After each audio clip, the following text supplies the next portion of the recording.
Well, at Auburn, we want to win championships. Our goal every year is to win the SEC championship, and that's a huge challenge.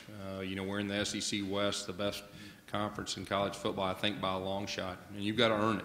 Our players, our coaches understand that, but we're always going to have high expectations, and that's what Auburn deserves.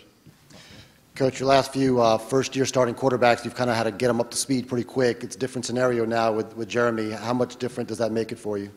Yeah, the fact that Jeremy, I started recruiting him in ninth grade. He ran the same offense in high school. He's been our backup for 2 years. I really like the way he's handled himself, and he's prepared for this moment. His teammates and his coaches have a lot of respect the way he handled himself the last 2 years. He could have started for most teams. So I think he's in a very good spot and really establishing himself as our team leader. Gus, it seems like in terms of win-loss record that Auburn is more of a roller coaster than most teams, where you'll be in the national championship and then have a struggle like you had in the last year. Why does it seem like that's the case for Auburn? Well, all I can really answer for is, the last 2 years. We had one of the bigger turnarounds in the history of college football and came up a little short of winning the whole thing. We had high expectations last year. We didn't get it done. A lot of that had to do, I think, defensively, is having trouble putting pressure on the quarterback.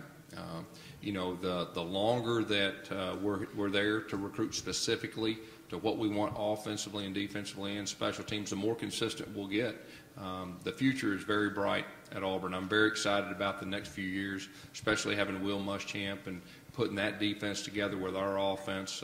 We got some outstanding young men that we recruited from a character standpoint, and the future is very bright. Past couple of years, are other teams, programs catching up? Is it just the nature of football that you can't win them all? I think it's a combination of a little everything. If you look at the SEC West specifically, you're talking about the 2 Mississippi schools that have improved. You're adding Texas A&M, a very talented team, to the West, and that grind of the week in and week out, and then you go to the SEC championship and play the winner of the East, and then you get in the Final Four. And so I really feel like our conference will get more used to it and more successful, the years to come.